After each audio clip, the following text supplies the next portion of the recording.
बिस्मिल्लाहिर्रहमानिर्रहीम अल्हम्दुलिल्लाहि रब्बिल आलमीन वस्सलातु वस्सलामु अला सय्यिदिल अंबिया वल मुरसलीन अल्लाहुम्मा सल्ली अला सय्यिदिना व मौलाना मुहम्मदिन व बारिक वसल्लम वसल्लि अलैहि।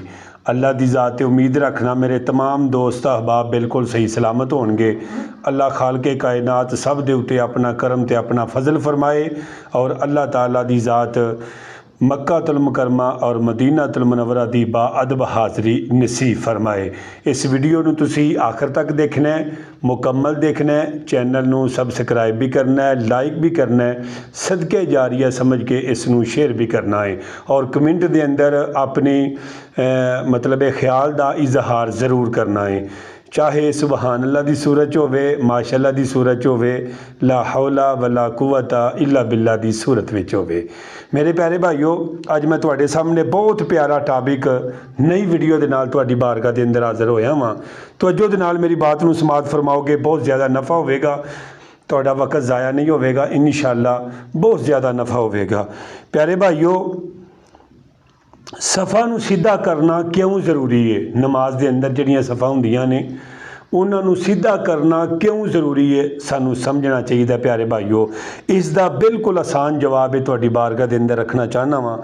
हदीस मुबारक दे अंदर आउंदा है कि आका करीम सल्लल्लाहु तआला अलैहि वसल्लम ने फरमाया, सफ़ा नूं बराबर रखो और सफ़ा नूं बराबर करना ही समझ लेना कि नमाज नूं मुकम्मल करना है, नमाज नूं मुकम्मल करना है। प्यारे भाईओ, असी बहुत ज़्यादा गफरत करने, बहुत ज़्यादा तवज्जो ही नहीं करते ऐसी इन्हां चीज़ां वल।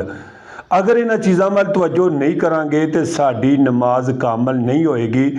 नमाज कामल नहीं होएगी तो फिर साडे कोलों गुनाह नहीं छुटणगे। प्यारे भाईओ, जब तक असी आका करीम सल्लल्लाहु तआला अलैहि वसल्लम दी अहदीस मुबारक नूं तरजीह नहीं देंगे, असी कामयाब नहीं होवांगे। तवज्जो कीजिएगा, दूसरी हदीस मुबारक आका करीम सल्लल्लाहु तआला अलैहि वसल्लम ने फरमाया, सफ़ा नूं बराबर रखो और कंधियां नूं बिल्कुल बराबर रखो। सफ़ा नूं भी बराबर रखो ते कंधियां नूं बिल्कुल बराबर रखो। फरमाया कि अपने भाइयों वास्ते हाथ नरम कर दो और कशादगी, जिहड़ी कशादगी असीं जगह छड्ड देने ना, फरमाया कि उन्हां कशादगियां नूं भी बंद कर दो। शैतान इसे तरह विच वड़दा है जिवें भेड़ दा बच्चा नहीं तुहाडे दरमियान दाखल हो जांदा। इसी तरह शैतान जिहड़ा है उन्हां जगह दे विच जिहड़ी असीं कशादगी छड्डने आ ना, देखो बंदा नाल खलोता है, वो पूरे बंदे दी वेथे, अद्धे बंदे दी वेथे वो नाल बंदा जनाब खड़ा ते नमाज पढ़ी जा रहे हैं जनाब। ज़रा ख्याल नहीं, अपने पैरां देखो, कम से कम तो ही ये ख्याल करो मेरा कंधा अगले दे कंधे दे बराबर है कि नहीं। अल्लाह दे नबी ने देखो ना कैसियां प्यारियां गल्लां इरशाद फरमाइयां ने। हदीस नंबर 3, रसूलुल्लाह सल्लल्लाहु तआला अलैहि वसल्लम फरमाते हैं कि साड़ियाँ सफ़ा तुसी अपनियां सफ़ा नूं सीधा रखिया करो। हैं जी, एक दिन नबी अलैहिस्सलातु वस्सलाम बाहरों तशरीफ लियाए, एक आदमी नूं वेख्या कि जिसका सीना अगे वधिया होया है। मेरे आका करीम सल्लल्लाहु तआला अलैहि वसल्लम ने फरमाया, तुहाडे उत्ते लाज़म है तुसी अल्लाह दी ज़ात कोलों डरो, अल्लाह तुहाडा चेहरा बिगाड़ देवेगा अगर तुहाडियां सफ़ा दुरुस्त नहीं होणगियां। देखो इन्नी देर हो गई सानू नमाज पढ़दे तो सानू कम से कम इन्ना पता होना चाहिए कि सफ के अंदर खलोना किस तरह है। अगलियां उंगलियां नूं बराबर रखना है या अड्डियां नूं बराबर रखना है। लो जी, आसान जिहा जुमला तुहाडी बारगाह च पेश करना चाहना, अपनियां अड्डियां एक लकीर ते रखो, सफ तुहाडी इंज सीधी होवेगी जिवें तीर सीधा हुंदा है, जिवें तीर सीधा होंदा है। प्यारे भाइयों, तवज्जो कीजिएगा, हज़रत अली और हज़रत मौला उस्मान रज़ी अल्लाह तआला अन्हु, हज़रत मौला अली और मौला उस्मान रज़ी अल्लाह तआला अन्हु खूब ख्याल करते सन और जेड़े भाई कोई अगे हुंदे सन उन्होंने कहते सन बई तुसी पिछे हो जाओ, जेड़े पिछे सन उन्होंने कहते सन जी तुसी अगे हो जाओ। इंज यानी कि उन्होंने अच्छे तरीके के नाल सफ दे विच खड़िया करते सन ताकि उन्होंने तमीज़ आए कि नमाज पढ़नी किस तरह है। देखो ना, इत्थे अदालत च जाना होए साडे बटन खुले हुंदे ने, कपड़े साडे काम वाले हुंदे ने, पुराने हुंदे ने, हैं जी, कि किस तरह हुंदा है हर लिहाज नाल अच्छे तरीके दे नाल बहु बन के ते अदालत जाने आ ते फिर अपनी ज़बान तो गलत कलमा भी नहीं दोहराते। ਅਸੀਂ ਜਨਾਬ ਕੀ ਕਰਨੇ ਆ ਪਏ, ਅਸੀਂ ਨਮਾਜ਼ ਪੜ੍ਹਨ ਆਏ ਆ, ਕੱਪੜੇ ਸਾਡੇ ਜਿਸ ਤਰ੍ਹਾਂ ਦੇ ਹੈ ਨੇ। क्यों अल्लाह के नबी सल्लल्लाहु ताला अलैहि वसल्लम ने मना फरमाया है मूली और लसन और कच्चा प्याज वगैरह खा के मस्जिद च ना आओ, नाल दे बंदे नूं तकलीफ ना होवे। और सानू जनाब पसीने छुटे और उस तरह ही मैले कचैले कपड़े असी अल्लाह के घर में खलोने तो फिर आने कि साड़ी नमाज च पता नहीं असर क्यों नहीं रहा, साडा दिल पता नहीं नरम क्यों नहीं हुंदा। वो अल्लाह के नबी कह रहे हैं कि अगर कंधे ना कंधा नहीं मिलाओगे, पैरों तरफ दे के अपनी सतर नूं सीधा नहीं करोगे, अल्लाह तुहाडे विच इख्तलाफ पैदा कर देगा।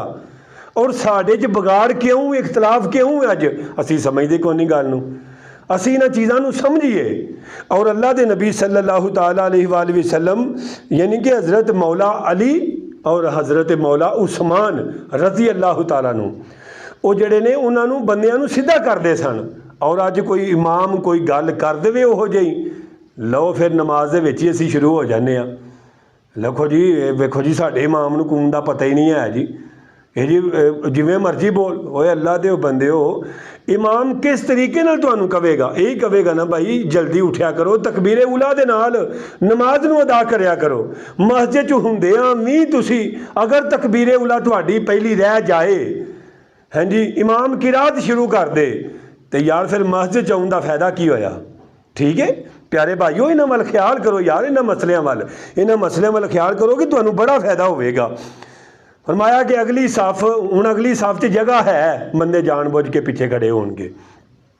और यह भी सवाल किया गया है कि गुंजाइश होते हुए फिर आदमी पीछे खलोवे, अगली सफ विच गुंजाइश होवे ते पीछे नहीं खड़िया होना चाहिए। अल्लाह वालिओ, अल्लाह के नबी सल्लल्लाहु अलैहि वसल्लम ने फरमाया कि तुसी इस तरह सफ़ा क्यों नहीं बनते कि जिस तरह फरिश्ते सफ़ा बनते ने।